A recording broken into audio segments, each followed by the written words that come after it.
Yanga ina mobali nakai, pantalo mukaba mama. Alana, kasukisa bilobela ngoya bato.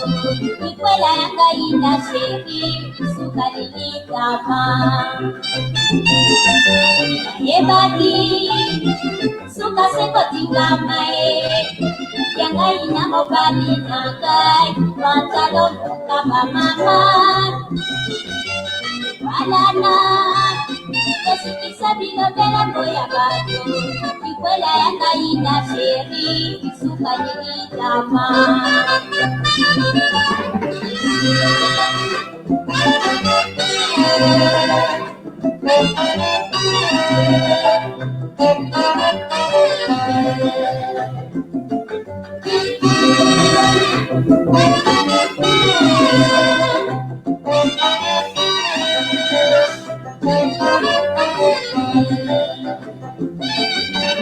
Ebadi, suka seko tingama Yanga ina mobali nakai, pantalo mukaba mama. Alana, kasukisa bilobela ngoya bato. Ikwela yanga ina sheri, sukalili kama.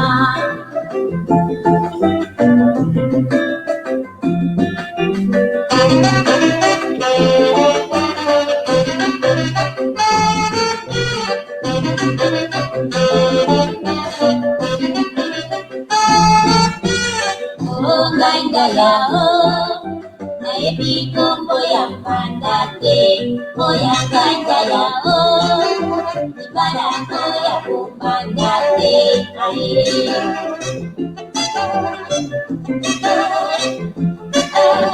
Oh, ganga ya oh, na ebi kombo ya pandate. Oh, ya ganga ya oh, ibala ko ya kumbandate.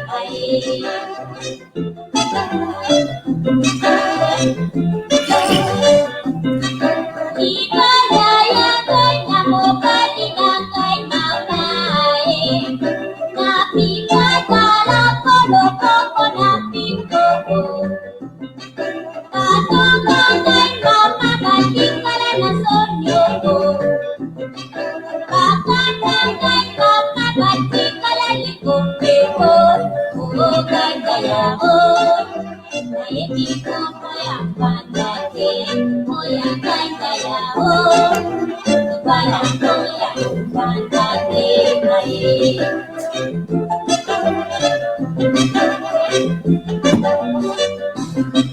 Ibala yo eketengo sango mama. Kasuko pamaja mele ya kai.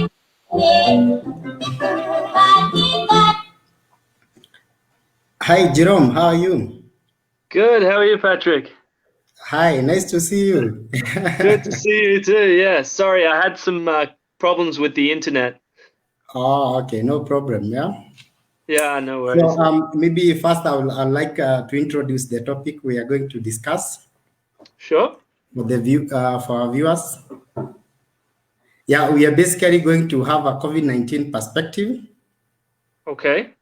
Yes, so we are just we understand like there's all over the world there's a lockdown. Maybe other places we are partially locked down. Mm-hmm. So I understand in your situation is a total lockdown. Yes, that's correct. Yes. So we are going to just have a conversation, and maybe those who wish to join and contribute on the same topic will be welcoming them to do so. Okay. First, it has been like a long time, yeah. After you know, many years. Yeah, 10 years. You know, the first time that time we ate a zebra in Naivasha. Yeah. And yes. now China ate some birds, and then we have coronavirus. Yeah, I guess we got lucky. Yeah, we were lucky then. We ate zebra and nothing happened. A whole steak of a zebra. A whole leg. Yeah, exactly. A whole leg. Yeah, the whole leg and the fish and everything. Yeah. Yeah, and the neighbors were happy to share the feast. Yeah. My parents still always talk about that story. Oh, okay, okay. Yeah. It was nice. It was nice also having to taste a zebra. Yeah, yeah, yeah, it was. I've never had it again. When you come back, we'll maybe but now we cannot have zebras in Kenya because they are banned. Huh? Yeah, they're Maybe protected. Yeah, yeah, they are protected now. Then we could because we could yeah, easily get them. yeah, But yeah, 10 years later, it's difficult to get zebras today.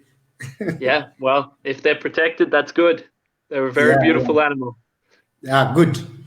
Yeah. So, Jerome, maybe you can start. I understand you love, you are a lawyer, you are a journalist, now you are into international relations. You ran away from law. I don't know why. Maybe you can you can introduce yourself first, and then we pick it from there. Sure. Mm. Well, my name is Jerome. I'm currently living in Geneva now in Switzerland. So I'm studying a master here in international affairs. As Patrick says, that I had been working in law. I'd graduated in law in Australia and moved to the United Kingdom. So I was working in a law firm in London. Um, and that was 2 years ago. And Mhm. yeah, it was an interesting experience, but I felt that I wanted to do something different. And I wanted to always work internationally. So I thought I would pursue this master program, which is where I am at the moment. So I have 6 months left. Well, hopefully, considering that the virus has now closed everything, but the courses are still running. Everything is just online. So hopefully, the situation doesn't deteriorate, and then I'll be finishing in June this year. Good, good. My prayer Yes. is you'll come to Nairobi and practice here. Yeah. Hey, I might just do that. Yeah, great, Yeah. great. So yeah, so maybe let's start with I'll share the situation in Kenya, but first you can share how is the situation. And okay, you are currently in Switzerland, but maybe Yes. you are not in your home country, of course. So maybe you can No. share that also situation, as well as the situation on itself. Are you in a total lockdown? Are you accessing essential services and goods? Yeah. Okay, so the situation in Switzerland is a little bit different than in Australia. Mhm. Australia is just coming off a really hot summer, as I'm sure you're aware, with all the bushfires. Yeah. So the virus apparently does a lot better in the colder weather, which makes sense. So Australia hasn't been affected too badly thus far. So I think it's still under 20 deaths, although I'd need to check. Yeah.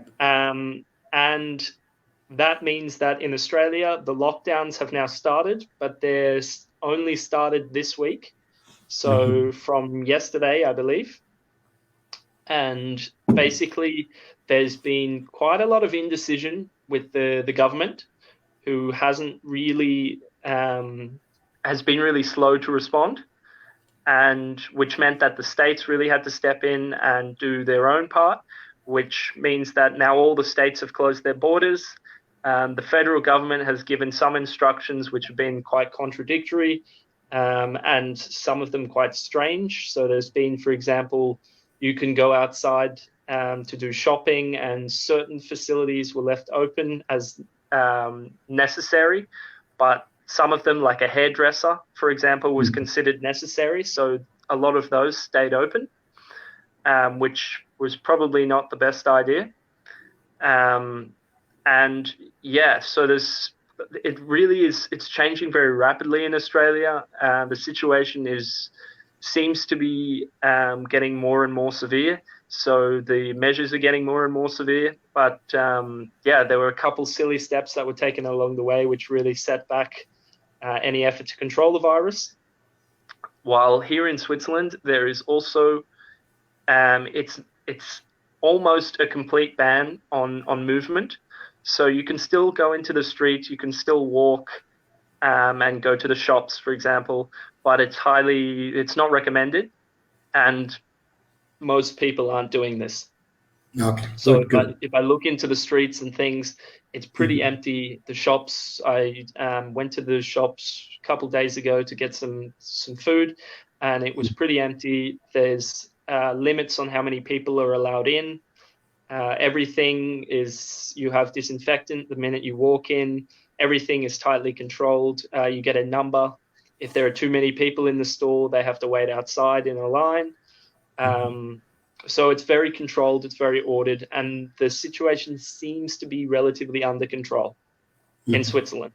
In Switzerland. How about Australia, your home country? I'm less confident about Australia's situation for a number of reasons. Firstly, they've been made some really silly mistakes. For example, they had a cruise ship that was docked in Sydney, and they were aware that there were people on board that had been infected with coronavirus. And at one point, they just let everyone go. So there was some confusion there, some mistake with the border guards. Not really sure what happened, but everyone on board was allowed to go home, which really is not the most intelligent decision in a pandemic like this. And it just immediately caused instances to skyrocket. There's also haven't been too much testing in Australia, although they're doing a lot better than a lot of other countries in testing, which I think is a very important aspect. And they're also about to get into their winter. So they're moving into winter while we're moving into summer. And if the virus is particularly bad in the winter period, then Australia is still yet to. Yeah, so I saw like in Australia there was a stimulus package where citizens are being given some amount of money. When I convert it to Kenyan shillings, it was around 96,000. So is that the case there, and is it the same case in Switzerland? The case in Switzerland is so Switzerland has a really high infection rate, but a pretty low death rate. So that's really a good indicator that the system that they've had that they've got so far is working quite well. It's also quite impressive considering that Switzerland's neighbor is Italy, which is one of the hardest affected countries. And then, of course, France is also right next door, which is also very, very badly affected. So considering these things, the fact that Switzerland has a very low death rate is quite impressive. Good. So maybe Calvin joined. Calvin, I will request you move to somewhere we can see you. We cannot be able to see you. I don't know. Maybe your network, is it? Just try to move. Okay. Is there a better location where we can see you better? Just let me. Yeah. Can you move to another? Here, okay. There was somewhere we could see you. That's better, yeah. It's a little better. I'm sure you guys can see me. Is that okay? I can we can to my laptop. Perfect. Okay. A little bit. I'm not sure from Jerome's place. How is it, Jerome, on your side? No, Jerome can see me. I can see Calvin. Okay. Good. So Calvin, we just had started, and Jerome had introduced himself, and then he was explaining the situation. He's in Switzerland, and his home country is Australia. So maybe you can as well introduce yourself, and then we'll pick the conversation from there. Oh, hi everyone. I'm from Kenya. I work with entrepreneurs in entrepreneurship training, and also I do events as well. Great. So also, for me, I'll be moderating. So I'll try to be neutral in Kenya case. I won't comment a lot. Yeah. Okay. So Jerome, so in terms of Australia, you said we were talking about stimulus package, are there some stipend given to citizens or startups or businesses in Switzerland? Because I saw the same in Australia. Yeah, so Australia has set out a stimulus package, particularly to help a lot of unemployed people, students, in areas like Sydney and Melbourne. These cities are very expensive, and they're very hard to live even when you have a full-time salary. To give you an example, one of my good friends who lives in Sydney, we studied together. He lived in a house of 4 people. He is now the only one left that is staying in Sydney so far because everyone else couldn't afford it. And this has been after a week. And he has said that he will also have to leave unless his landlord can't somehow remove the rent for a month or so. A lot of landlords aren't too happy about doing this because they also have mortgages to pay, and they also, generally speaking, won't receive too much money from the stimulus package. So yeah, the situation, although there is a stimulus package, it's yet to see how impactful that will actually be on the general public.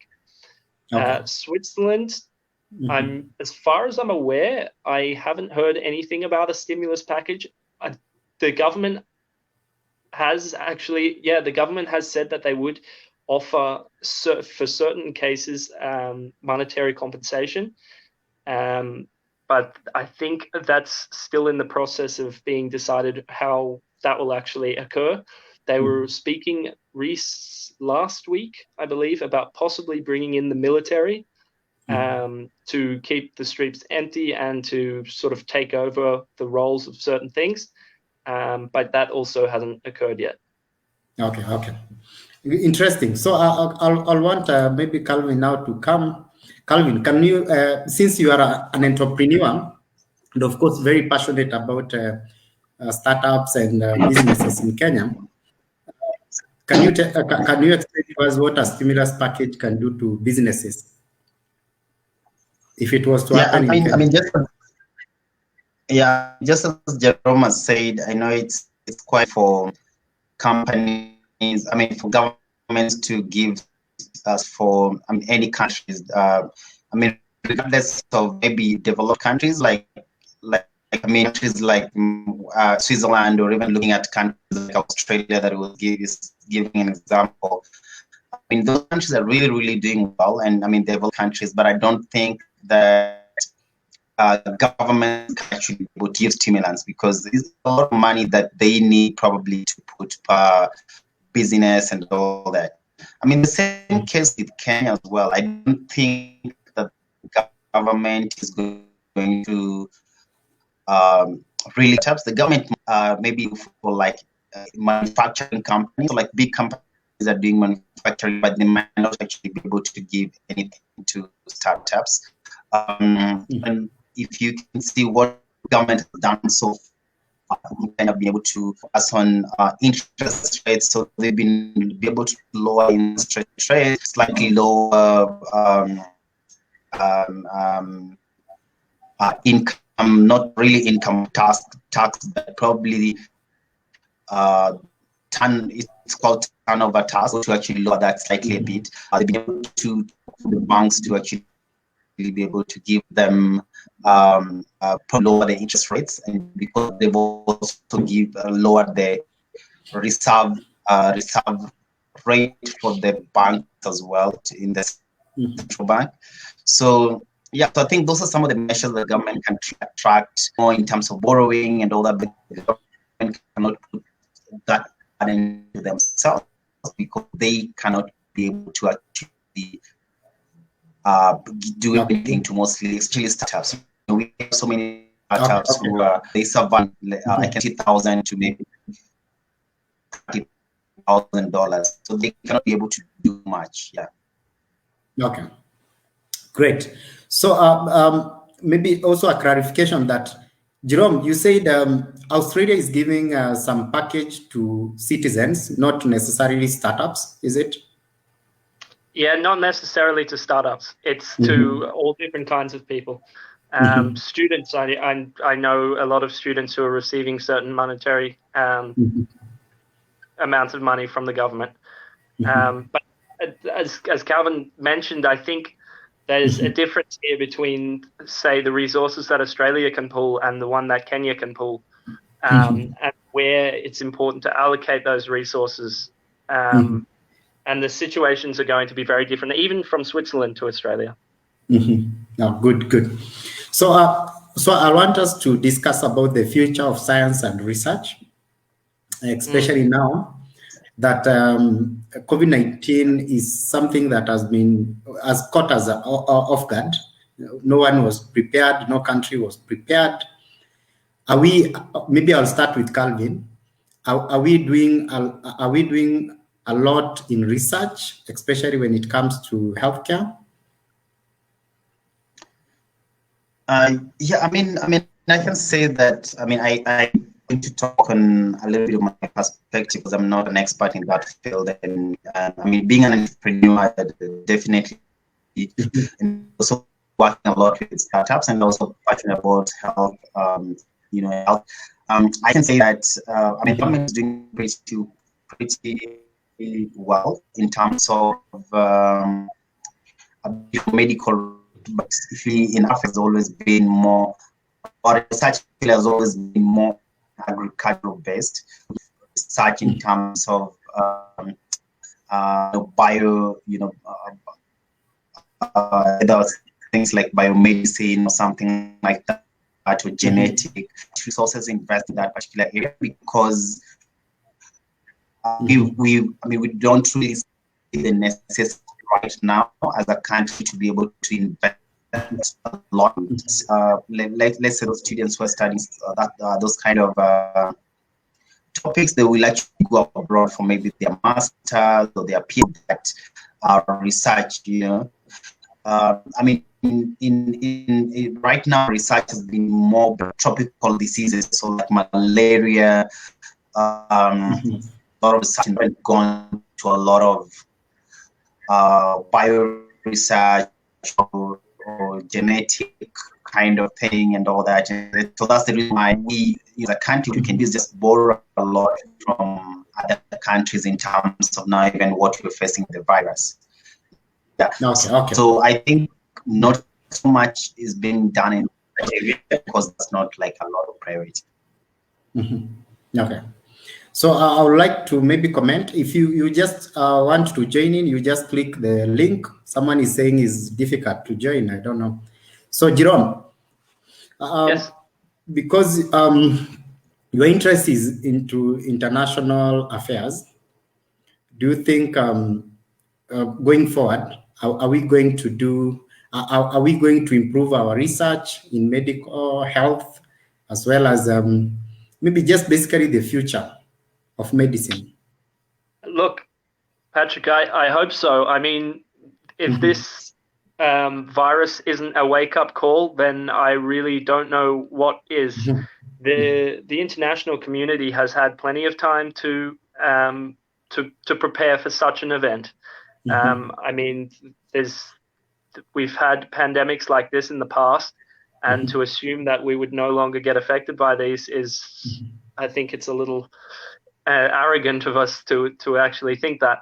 But look, even in the early stages of this virus, I mean, if you look back and you see the China was already reporting these cases in November and before, and many other countries just didn't react because they just, I don't know, to be honest, I'm not sure why, but maybe it's laziness. They didn't want to put in the resources themselves.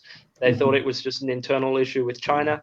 I mean, there's a plethora of reasons, but in the end, it's I think watching every country's response demonstrates a lot of their capabilities. I think the South Korean response has been really impressive so far.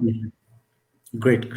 So it seems like China is well prepared in terms of handling this kind of crisis because it started in China, but right now China is not among countries that is very severely affected, just like it's costing Spain, Italy, and now the USA. So I want to ask, although Calvin, you really have a bad network. Yeah, my network really, it breaks. Yeah. So Calvin, I would like to know your perspective. Okay. So Calvin, I would like to know your perspective. Yeah. In terms of is China well prepared, or was it well prepared? Are other countries finding themselves in a situation they never thought they could ever find themselves in? Yeah, I mean, I can't really. I mean, China's been able to. China's really tried their best to contain the virus, and as you know, I mean, this thing started in China way back in November. You know, it's the end of November, but by that time, the world was not in terms with the virus, and people just thinking, okay, this is just a Chinese virus. Kind of like that. So which the other part of the world didn't think that this thing would actually be serious. It was more like, okay, so this thing's happening at us.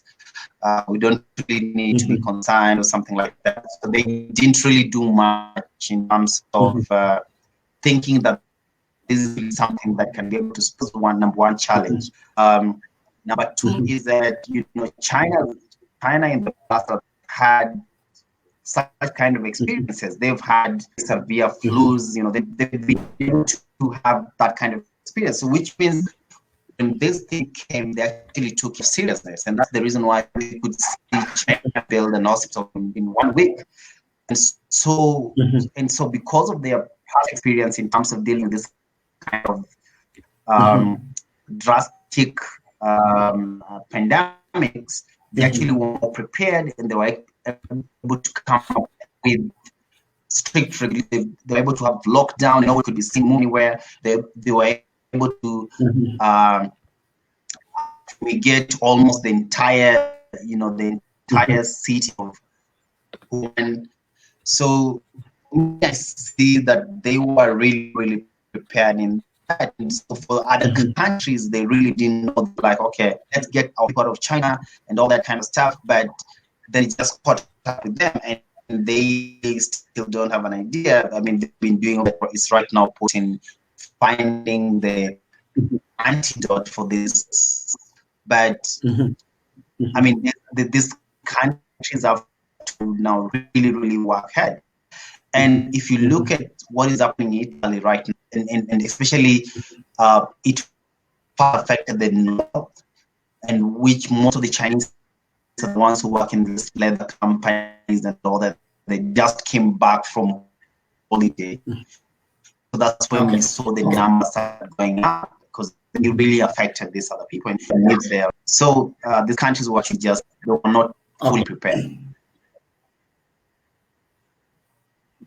Okay, so yeah, but your network is so bad; it breaks on my side. Sometimes I miss your points.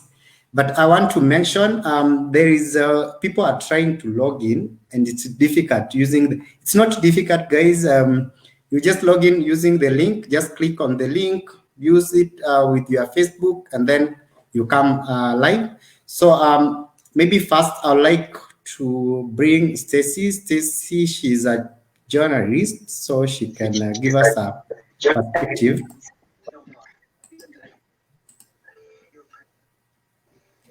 Stacy? Hello? Stacy? Hi. Yo. Hi, Stacy. I'm good. I'm good. Nice to see you. Thank you. Yeah, so karibu sana. Maybe you can say hi to our guest, is Jerome. Jerome. Hi, Stacy. Yeah, great. I know, Stacy, you are a journalist, but you are a sports journalist. Maybe first you can introduce yourself, and then we want to get your perspective how you are reporting this COVID-19. Stacy, we lost you. Yeah. Okay. It seems everyone is having trouble with their network. So, is your network good now, Stacy?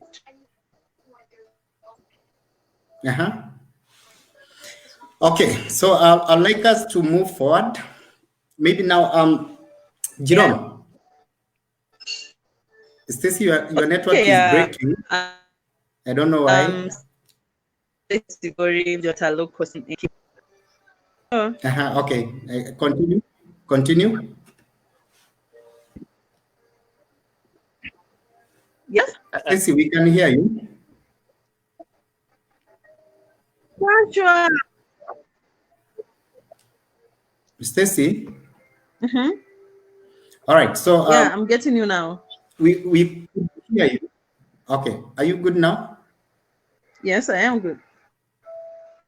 Okay. Now continue. Sorry, we could not hear anything. So I think your network is terrible on your side.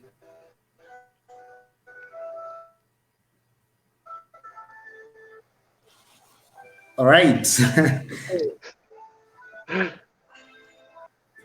Technology. Yeah, it seems okay. So I want to move to technology now. Yeah.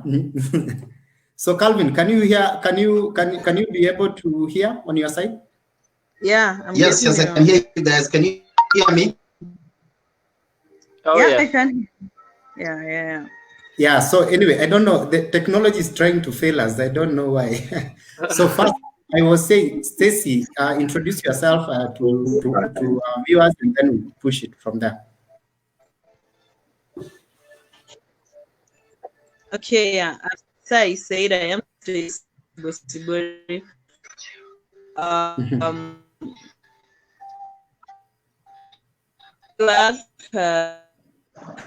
GCFM, local stage Busi, and I am doing sports journal or sport. I am a commentator. So yeah, that's my first introduction. Good.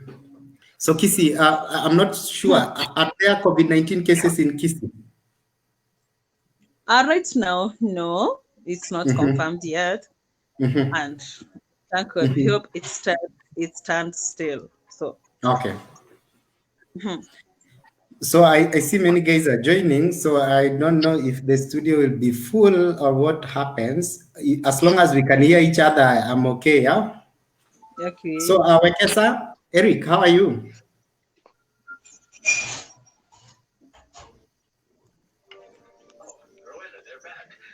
Eric, how are you?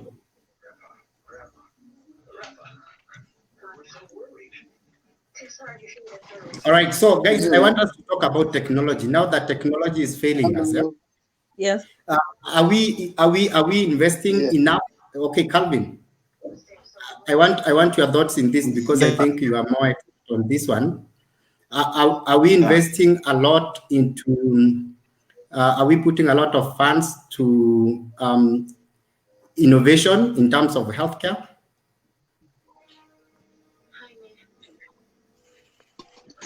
Yeah, right. There's a lot of focus in innovation for health, and I mean, for the past like 3 years, 4 years, I've been seeing the whole UNFPA. UNFPA has been doing a lot in terms young people can be able to participate and actually develop technological products that are geared to solving solutions. But for the past like 4 or 5 years, we've been having a lot of focus on maternal health. So a lot of this technology has been geared towards solving maternal health, and we are looking at more biomedicine or geared into genetics, genetical engineering or something like that. But most of this has been geared a lot in terms of maternal health and infant mortality. I think that's one in Africa, and especially Sub-Saharan Africa specifically. But maybe after this, you're going to see labs coming up and more labs developing more biomedicine to cite them into like viruses and all those kind of stuff. So But for now, I can say we have a lot of technology, a lot of innovations around maternal health, a lot in terms of Yeah, good. That's I think probably that should be the focus. All right, I would like to say, Paricho is. Let me see if this is a question or he's saying. Oh, okay, he's on a he's on full lockdown. So just stay on a lockdown, and I know you have to be also on the front line fighting COVID-19. He's a medic, so wish you well in that fight. So, Jerome, before I bring Wekesa, I hope his mic will be working at that time. Jerome, how do we mitigate this crisis right now? In terms of going forward, there will be a lot of issues and the world realignment in terms of world powers, because now China, US, there might be some conflict because even they have been trading some jibes. Yeah. How do we get and make sure that we don't get to that fight? I think we need to learn from each other. We need to see what's working in certain countries and apply it directly to ourselves. And we need to understand there's been, particularly in, well, what I've seen in Australia and in Europe, there's been an increasing amount of attacks on Asian people, people. There's been racism and all of these things coming up because of this virus. And this is a step backwards. And this, like, for example, Trump's calling this the Chinese virus. It's not, this doesn't help in any sense. And it really just pushes us all backwards. We can never really move forward together and learn from each other and beat this virus if we all act separately. This is something that we can see in one country. This has really worked well. And in this country, this has really worked well. But in this country, this didn't work. And if we pull all of this information together, then we can really start to get a clear picture of how we can tackle this as a world, really, because this virus is affecting everyone. Yeah, good. So, Wekesa, now, is your mic okay? Calvin, network is bad, is going away, coming back. I hope now it's working. Wekesa, is yours working? I'm here. Hello. I'm here. I'm here. Yeah, I'm here. I hope so. Yeah. Okay. You are hearing me? Yeah, we can hear you, Wekesa. You can go ahead. Hearing me? Yes. Okay. My take on COVID-19 is that, most people are asleep when the revolution is happening. For me, I say that there's a button that COVID-19 has pressed that the world was not pressing. It pressed one button and all of a sudden the whole world went silent. Everything came to a standstill. Yesterday I was checking on Twitter and there was a number of things that were trending. One of the things that was trending is the New World Order. So believe it or not, adjusting itself and realigning itself for new things to happen. I watched the former Prime Minister of UK, Gordon Brown. He said that maybe it's a time we needed a world leader so that we can be able to combat the world challenges together. Okay. So these are some of the things that are happening to realign the world to come together. And most people, instead of responding in fear of what COVID is doing, they need to see the opportunities that are happening, because there are people who will be left behind after we have dealt with COVID-19. These are seasonal things that will come and go. But after that, there are people who will be left behind. Even China itself, it's already in massive production of, it's aligning itself in business-wise to be ahead of the rest. Okay. Yes. That's an interesting one. I will get back to that. But anyway, just I want Stacy. Stacy, since you are now on radio, Okay. Can you tell us how are you guys reporting these cases of COVID-19, maybe in the country, in Africa, and also in the world? How are viewers taking it? Are viewers aware? Do they know what it is? Okay, thank you very much. Like what I can say, from the first time go, from the word go, like for us, okay, for the country, like let's say Kenya, from the first time many of the people, or we never received this thing, we maybe thought like it may not affect much. It may not affect us much or wherever. It can't reach even a point like we are reporting cases like right, like never thought like we can reach to this point where we have many cases of COVID-19 in our country. Then as time goes by, like even there are some people who never thought like this thing is real, or we can actually tell people like you gotta wash your hands, all these, through radio we are educating people like every time you gotta remind them you have to wash your hand, you have to stay at home. Right now it's a curfew, or you gotta obtain that social distance. And what I'm saying is like we in the ground, sometimes we are going to the ground, and I can assure you, like I can say that people are following it up, they are taking it serious, they're following it up. Like we can go, we are the grassroots here, we can go to some remote areas, and you can go to a certain home, and you can see there is water in the gate, and there is soap, so you have to you have to wash your hand before you do that, which means like they are receiving this thing where like they have to take care of themselves first. And again, in Kenya, like this thing, what I'm saying is people should take it serious, and they should just know that COVID-19 is real and is there. So the security begins from you. If you start this, if you're being told do this and that, you should get used to that, or you should adhere to the rules. And if I talk about Africa, like you hear what happened to Uganda and some personal cars, they were like the president said they should stop, like no moving out, right? Some malls, they were closed down. So Okay. if it is coming to this point, like everything, it has to come to a standstill first in order to fight this thing. You see what is happening in the whole world. Like people are saying, if we are not going to do this, see what is happening to Italy, what is happening to Spain, what's happening to those powerful wherever, so superpowers country, continents, and the likes.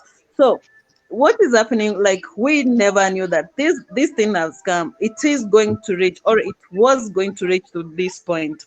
It is very sad, but now it's a wake-up call. It starts from you, it starts from me. Together with this, we're gonna fight this virus, and we're gonna overcome it. We will win it. We are resilient all over the world. Pandemics came Mind and you, I miss went. sports. I miss sports. I miss commentating. So I need to come back to my life. I'm so Yeah, locked down. Oof. yeah. Sorry about that. The Premier League It's will come okay. back, so you will be glad to be hearing your reporting on the same. So anyway, I want to give you guys your last words on this one. Maybe I can start with Wekesa, and then we will close. We'll finish the conversation. Let me start with Wekesa. Your way forward. Yeah, my way forward is let's not be fearful. Let's combat the challenge of COVID-19. I know we will overcome it. Okay. And after that, let's take the lessons seriously. Let our scientists do their job. Let everybody do their work, and we will come out of this challenge successful, having learned something. Good. Okay. Calvin, Yeah. your last I in think, the way forward. yeah. For me, I think this is a wake-up call for Africa and especially for the world. And I think it's a challenge for us as African government to actually look at what really matters, like what really matters in terms of essentials. Like, see how health is such a big thing. So, which means what I'm looking forward to is like governments putting a lot of money in terms of health and well-being. And so saying we're going to see health and well-being being number one in the even the sustainable development goals than even what. So we've actually seen that poverty is not as much as important as wealth. So, as health. So if we can have one, governments must make sure that they have the best health facilities for their people across Africa and more specifically across Kenya. So we're looking at a big, strong healthcare system going forward. Okay, good. So a strong system going forward. We look forward for that. And I think this is now, like Professor was saying, this is an opportunity to relook healthcare and do more funding for it. So I'll bring Stacy. Okay, yeah. Thanks again. For me or for the remarks, what I'll say is let's follow the government directives. And also I will add, like, okay, like you heard for the Kenyan government, like they said, they are now going to be forced to use some schools to be some isolation centers. Now, for now, what is supposed to be looked forward is for health.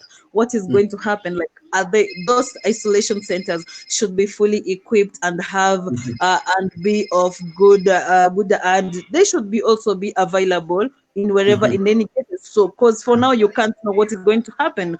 But first and foremost, let's observe the hygiene and everything and what the government directives. What I know is everything shall be well. It will pass. It's like a nightmare, but again, it will pass, because what is happening right now, people are following up, and they should be following up like that, and they should not, or you should not wait for a police officer or a government official to come and just tell you, you have to go so that you can go. No, it starts from you. Security starts from you. That's what I will say. And what I'm saying is, above all, God's with us, and God will always just be with us. It will be well. It shall pass. Good. God will help us. Anyway, Jerome. So I remember 10 years ago, we were doing, of course, you were volunteering in Kenya, and we were doing AIDS awareness and checkups. Yeah. So there's a passion for guys who volunteer in Kenya from other countries, like your countries. Can you tell us where do you get that passion? Oh, I think it's a passion just to help people. That can be anywhere. I mean, it can help them in my own country. I mean, across the world, really. It's what I'm doing now with law or international studies is the same approach. It's with an intention to help people. Good. Yeah, I remember we were doing that health. It was a medical campaign. It was really nice, and those people it helped a lot of people. Yeah. Well, it was an issue that was very, very important. Well, still is very important, but it's at the time was a lot more prevalent. Since then, there's been a lot of work being done by it to try and alleviate the situation. I think even the Pope was advocating to help certain communities around the world prevent AIDS. Yeah, good, interesting. Yeah, so anyway, I really appreciate you could be able to join with them from Switzerland. Yeah, no problem. Thank you for having me. Yeah, thank you very much. I look forward. I hope you can join tomorrow, so it will be nice if you can find time. Oh, yeah, you're doing another call tomorrow? Yeah, we do it almost every day, so it's okay. Yes. Yeah, so let me know. Nice good. All right, I'll give you a shout. Okay, no problem, Patrick. I'll talk to you soon. Yeah, great. Man, I miss you. Miss you too, brother. You too. All right. Ciao. So that's where I would like to basically come to an end for this session. I want to thank everyone who was able to join.